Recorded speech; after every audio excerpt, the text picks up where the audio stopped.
சிந்தையில் சிவயோகம் வருகிறதே.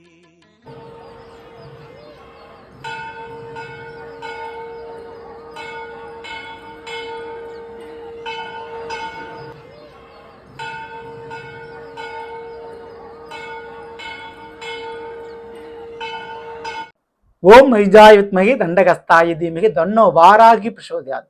நல்லதே நடக்கும். ஓம் நம சிவாயும். எல்லாம் அல்ல ஸ்ரீ வாராகிமன் திருவடி சரணம்.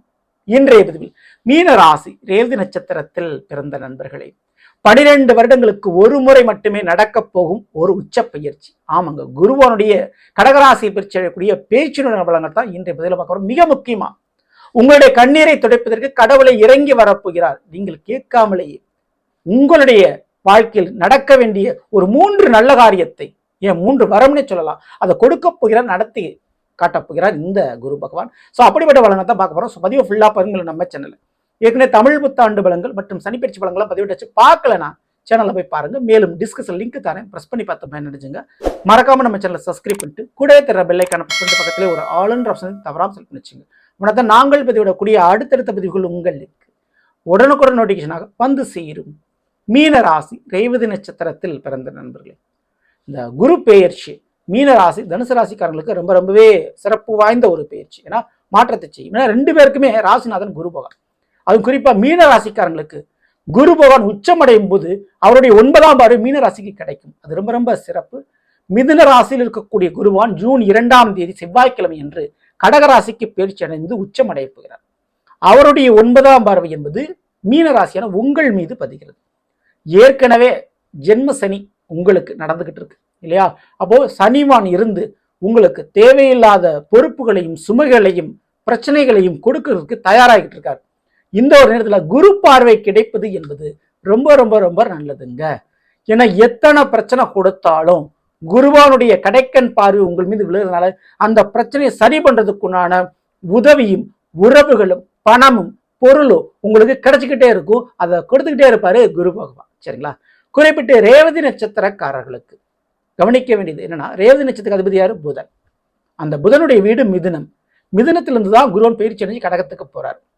இந்த ரேவதி நட்சத்திரக்காரர்களுக்கு இது நாள் வரையில் போட்ட பிளான் சக்சஸ் ஆயிருக்காது, போட்ட திட்டம் படிச்சிருக்காது. சில விஷயத்துல விழுந்து படிச்சிருப்பீங்க, பாஸ் ஆகிருக்க முடியாது. எடுத்த முயற்சிகள்லையும் போட்ட திட்டங்கள்லையும் தோல்வி ஏமாற்றம் அப்படின்றது ஏற்பட்டிருக்கும். பண ரீதியான லாஸ் ஏற்படக்கூடிய வாய்ப்பு ரொம்ப இருந்திருக்கு உங்களுக்கு. சரிங்களா? ஸோ நரம்பு சார்ந்த பிரச்சனைகள், தேவையில்லாத மெடிக்கல் செலவுகள், அதுவும் குறிப்பிட்டு பிள்ளைகள் வழியில ஏற்பட்டிருக்கும். ஆனா இப்போ குருவான 5ஆம் வீடான பிள்ளைகளுடைய ஸ்தானத்தில் அதிர்ஷ்ட ஸ்தானத்தில் அமர்ந்திருக்கிறார். 5ஆம் வீடு பூர்வ புண்ணிய ஸ்தானம். அப்போ உங்களுடைய புண்ணியம் வேலை பார்க்க ஆரம்பிக்கும். நீங்க செஞ்ச நன்மை தான தர்மங்கள் இப்ப பலனை கொடுக்க ஆரம்பிக்கும். அது குரு பகவான் மூலமாக. அப்போ ரேவதி நட்சத்திரக்காரர்கள் முதல்ல எடுத்தவன்னு நான் சொல்றது படிப்பு, கல்வி விஷயத்தில் சூப்பர் வெற்றி மேல் வெற்றி. உங்களுடைய படிப்பா இருக்கலாம், உங்க வாழ்க்கை துணையுடைய படிப்பா இருக்கலாம், உங்களுடைய பிள்ளைகளுடைய படிப்பா இருக்கலாம், சக்சஸ். ஸோ எதிர்பார்க்க அளவு ஒரு வெற்றி கிடைக்கும். நிச்சயமான முறையில கல்வியில் மிகப்பெரிய ஒரு யோகம் இருக்குது. கடல் கடந்து சென்று படிக்கக்கூடிய யோகம் இருக்குது. ஓகேங்களா? இது படிப்பு கல்வியை மட்டும் சார்ந்து இல்லாம நீங்க எழுதக்கூடிய தேர்வுகள், ஒரு வேலைக்காக நீங்க எழுதுறீங்க, அது வேலைக்காக ஒரு இன்டர்வியூ அட்டன் பண்றீங்க அப்படின்னா அதெல்லாம் கிடைச்சிடும். அதே போல கல்வி கடன் கிடைக்கும், கல்விக்கு படிக்கிறதுக்கு ஸ்காலர்ஷிப் கிடைக்கும். இந்த பிஹெச்டி சம்பந்தமான படிப்பு விஷயங்கள் கிடைப்பதற்கு யோகம் உண்டு. மிகப்பெரிய நீட் தேர்வில் சக்சஸ் ஆகக்கூடிய வாய்ப்புகள் இங்க உண்டு. இந்த மீனராசி ரேவதி நட்சத்திரக்காரர்களுக்கு கல்விக்கும் திறமைக்கும் ஒரு சரியான ஒரு வாய்ப்பு கிடைக்கும் இந்த குருவான் மூலமாக. ஸோ கடவுள் கொடுக்கக்கூடிய முதல் வரம் என்ன அப்படின்னா படிப்பு, கல்வி. அடுத்து உங்களுடைய கலை, நீங்க கற்றுக்கொண்ட கலையை திறமையை வெளிப்படுத்தக்கூடிய ஒரு மேடை, அல்லது மிக முக்கியமா அந்த திறமைக்குண்டான உத்தியோகம், வேலை, தொழில் போன்ற விஷயங்கள் அமையும். ஏற்கனவே ஒரு ப்ரொஃபஷனல் நீங்க படிச்சுட்டு இருப்பீங்க, அந்த படிச்சு கொண்டிருந்த அந்த ப்ரொஃபஷனல் இப்போ தொழிலாக உங்களுக்கு மாறும். ஸோ கலையும் கல்வியும் காசு பணமாக மாறும், கௌரவத்தை உங்களுக்கு பெற்றுத்தரும். அதுல ஏதாவது ஒரு பிரச்சனை இருக்கா, தடை இருக்கா, அது சரியாகும். கண்டிப்பா இந்த 2026 ஜூன் மாதத்திற்கு பிறகு ரேவதி நட்சத்திரக்காரர்களுக்கு இந்த கல்வி மற்றும் கலை சார்ந்த விஷயத்துல மிகப்பெரிய நன்மை நடக்கும். நீங்க ஏதோ ஒரு படிப்புக்கு எஜுகேஷன் லோன் வாங்கியிருந்தாலும், கல்வி கடனே வாங்கிட்டு அதுல நான் ஒரு சிக்கி தவிச்சிட்டு இருக்கேன்னா அது இப்போ தள்ளுபடியோ அல்லது குறைவதற்கோ வாய்ப்பு ரொம்ப இருக்குங்க. ஸோ இதெல்லாமே கண்டிப்பா நடக்கும் ரேவதி நட்சத்திரக்காரங்களுக்கு. அடுத்து 2வது நான் சொல்லக்கூடிய விஷயம் புத்திர பாக்கியம், குழந்தை பாக்கியம். பிள்ளைகளால் ஏற்பட்ட மெடிக்கல் செலவு சரியாகும். பிள்ளைங்க வேணுங்கிறதுக்காக, குழந்தை பாக்கியம் வேணுங்கிறதுக்காக நான் நிறைய கோயில் போயிட்டேன், நிறைய மெடிக்கல் செலவு பண்ணிட்டேன், ஒண்ணுமே சக்சஸ் ஆகல அப்படின்றத ரேவதி நட்சத்திரக்காரங்களுக்கு இந்த குழந்தை பாக்கியம் கிடைக்கும். நரம்பு சார்ந்த பிரச்சனைகள் அல்லது டிஎன்ஏ பரம்பரையா ஒரு பிரச்சனை இருக்குதுங்க, அதனால என் பிள்ளைகளுடைய விஷயங்கள் பாதிக்கப்படுது, தடைப்படுது, அல்லது எங்களுடைய முன்னோருடைய தோஷம் இருக்குது, சாபம் இருக்குது, அதனால ஒரு பிரச்சனை இருக்கு அப்படின்றவங்களுக்கு அதெல்லாம் இப்ப சரியாகும். கன்னி பெண்ணுடைய சாபம் சரியாகும். குலதெய்வம் பெண் தெய்வமாகிறதா அந்த பெண் தெய்வத்தினுடைய அனுகிரகம் கிடைக்கும். அப்போ குலம் விருத்தி அடையும். சரிங்களா? அதுக்கு கல்யாணம் நடக்கணுங்க அப்படின்னு நீங்க கேட்கறது எனக்கு புரியுது. ஸோ திருமண யோகங்களும் உண்டு. அதுவும் நினைத்த நபரை காதல் திருமணமோ அல்லது எனக்கு இப்படி ஆள் வேணும் அப்படின்னு நீங்க எக்ஸ்பெக்ட் பண்ணியிருப்பீங்களா, எதிர்பார்த்திருப்பீங்க இல்லையா, உங்களுடைய எதிர்பார்ப்பை பூர்த்தி செய்யற மாதிரி ஒரு துணையானது உங்களை வந்து சேரும். வாண்டடா இது நடக்கும். இது 2வது வரம், கடவுளால் கிடைக்கக்கூடிய. நான் தனிமரமா இருக்கேன், தனியா இருக்கேன், வாழ்க்கையில் விரக்தியா இருக்கேன் அப்படின்றவங்களுக்கு உறவுகள் கிடைக்கும். குழந்தையோ அல்லது வாழ்க்கை துணையோ அமைவதற்கு வாய்ப்புகள் இங்கே உண்டு.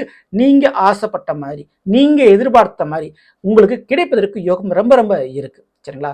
அடுத்து 3வது விஷயம், நிச்சயமா அசையாத சொத்துக்கள் உருவாகும் இந்த குருவானுடைய திருவருளால். ஆமாங்க, ஏன்னா சனி பகவான் ஜென்மத்தில் அமர்ந்திருக்கிறார். சரிங்களா? ஸோ உங்களோட உழைப்பு, உங்களுடைய முயற்சி, கடின உழைப்பு போட்டிருப்பீங்க, அந்த உழைப்புக்கு ஏற்ற மாதிரி நிரந்தரமான ஒரு வீடு, ஸோ ரெண்ட்ல வாடகைக்கு வீட்டில் இருந்தவங்க உங்களுக்கு நிரந்தரமான ஒரு வீட்டை உருவாக்கி கொடுத்துருவாரு. அதே போல வேலையிலும் அங்கே ஒரு வேலை, இங்கே ஒரு வேலை, அடிக்கடி நான் வேலையை மாத்துறேன், அடிக்கடி நான் ப்ரொஃபஷனல் மாத்துறேன், எனக்கு என்னோட வேலை எனக்கு நிரந்தரமா இருக்குமா அப்படின்றது எனக்கு தெரியாது, டவுட்டா இருக்கு, இப்படி ஒரு குழப்பங்களா. அப்ப நிரந்தர பணியில் அமரக்கூடிய யோகம் இருக்குது. உங்களுடைய போஸ்டிங் பெர்மனன்ட் ஆகும், இதுக்கு சான்சஸ் இருக்குது. அப்போ நிரந்தர போஸ்டிங்கும் நிரந்தரமான வீடும் அமையும். இது 3வது வரம், கடவுள் கொடுக்கக்கூடிய. ஸோ கண்டிப்பா நீங்கள் பட்ட கஷ்ட நஷ்டத்திற்கு இந்த வரங்கள் உங்களுக்கு மிகப்பெரிய அளவு மாற்றத்தை செய்யும் உங்களுடைய வாழ்க்கையில. இது போக குருவனுடைய பார்வை பலன் இருக்கு. குரு பார்க்க கோடி நன்மை நடக்கும். குருவுக்கு 5, 7, 9 பார்வைகள் உண்டு. 5ஆம் பார்வையாக உங்களுடைய மீனத்திற்கு 9ஆம் வீடான விருச்சிகத்தை பார்க்கிறாரு. நிச்சயமா எதிர்பார்த்த பதவி, ப்ரமோஷன் மற்றும் தந்தையினுடைய உடல்நிலை சரியாகும். பெரிய அதிகார அந்தஸ்தில் இருக்கக்கூடியவர்களுடைய பழக்க வழக்கம் கிடைக்கும். அவங்களுடைய பழக்க வழக்கத்தால் உங்களுடைய வாழ்க்கையில சில சேஞ்சஸும் உங்களுக்கு நடக்கும். சரிங்களா? அடுத்து 7ஆம் பார்வையாக மகர ராசியை பார்க்கிறாரு. அது உங்களுடைய மீனத்திற்கு லாபஸ்தானம். பண வரவுக்கு பிரச்சனை இருக்காது. இந்த 2026 ஜென்மத்துல சனி வந்திருந்தாலும் பண வரவு உங்களுக்கு தடையின்றி வந்துகிட்டு இருக்கும் குருவனுடைய திருவருளால். ஓகேங்களா? மூத்த சகோதர சகோதரிகளால் ஏற்பட்ட பிரச்சனை குறையும். கூட பிறந்தவங்களால் எந்த பிரச்சனை இருந்தாலும் அந்த பிரச்சனை குறையும், மறையும். அடுத்து அவருடைய 9ஆம் பார்வை உங்க மீனராசியை பார்க்கறதுனால நோய் பிரச்சனை, எதிரி பிரச்சனை இருந்தாலும் கொஞ்சம் கண்ட்ரோல் ஆகும், கட்டுப்படுத்தப்படும். மறைமுகமான பிரச்சனை, இந்த ஏவல், பிள்ளி, சூரியன், செய்வினை இதெல்லாம் சொல்றாங்க இல்லையா, இதுல ஏதாவது ஒரு பிரச்சனை இருந்தால் அந்த பிரச்சனை சரியாகும். டிஎன்ஏ அல்லது பரம்பரை வியாதி அல்லது பிறக்கும் போதே இருந்த ஒரு பிரச்சனைகள் இப்போ குறையும், மறையும். அதுக்கு சான்சஸ் இருக்கு இந்த 2026. சரிங்களா? ஸோ இப்படிப்பட்ட குருவான் திருவருள் கிடைக்கும் பொழுது வழிபாடுன்றது ரொம்ப ரொம்ப முக்கியம். சரிங்களா? ஸோ எலும்பிச்சம்பழத்தால் செய்த சாதம், எலுமிச்சை சாதம் முடிந்தவரை கோயிலில் வரக்கூடியவர்களுக்கு அல்லது ஏழை எளியர்களுக்கு அன்னதானமா செய்யுங்க, அது ரொம்ப ரொம்ப நல்லது. தயிர் சாதம் பகல் நேரத்தில் பண்றது ரொம்ப ரொம்ப சிறப்பு. இந்த மீனராசி ரேவதி நட்சத்திரக்காரங்களுக்கு அன்னதானம் ஒன்றே மிகப்பெரிய புண்ணியமாக, வழிபாடாக, பரிகாரமாக அமையும். இந்த 2026 தவறாம பண்ணுங்க. தெய்வ ஆலயங்களுக்கு உழவார பணி செய்யறதும் புறநமைப்புல உங்களுடைய காசு பணத்தை செலவழிக்கிறது ரொம்ப ரொம்ப நல்லது, உங்களுக்கு பெனிஃபிட். தவறாம அந்த வழிபாடுங்க. குறிப்பிட்டு பெண் தெய்வ வழிபாடு, கன்னி தெய்வத்தினுடைய வழிபாடு தவறாம நீங்க பண்ணிக்கீங்க. சரிங்களா? இதெல்லாம் உங்களுக்கு பெரிய அளவு வாழ்க்கையில சக்சஸையும் சந்தோஷத்தையும் கொடுக்கும். இந்த குரு பயிற்சி நிச்சயம் 12 வருடங்களுக்கு ஒரு முறை வரக்கூடிய குரு பயிற்சி என்பதால் ரேவதி நட்சத்திரத்தில் பிறந்தவர்களுடைய வாழ்க்கையில கண்டிப்பா ஒரு மாற்றத்தை செய்தே தீரும். அது எந்த மாற்று கருத்தும். உங்களுக்கு என்ன ஒரு திசாபுத்தி நடந்தாலும் சரி, குருவான் உச்சம் பலம் பெற்று உங்களை பார்த்துக்கிட்டு இருக்காரு. குரு சனி தொடர்பு ஏற்படுது. பட்ட கஷ்ட நஷ்டத்திற்கு பலன் இந்த வருடமே உடனுக்குடனே கிடைத்து தீரும். ஸோ முயற்சியை மட்டும் கைவிட்டுறாதீங்க. சரிங்களா? இந்த பதிவு பிடிச்சிருந்த லைக் பண்ணுங்க, மற்ற நண்பர்கள் ஷேர் பண்ணுங்க, மறக்காம நம்ம சேனலை சப்ஸ்கிரைப் பண்ணி வச்சுருங்க. அடுத்த சந்திப்போம். நன்றி, வணக்கம். நல்லதே நடக்கும். நம சிவாயும். எல்லாம் வல்ல ஸ்ரீ பாரகமன் திருவடி சரணம்.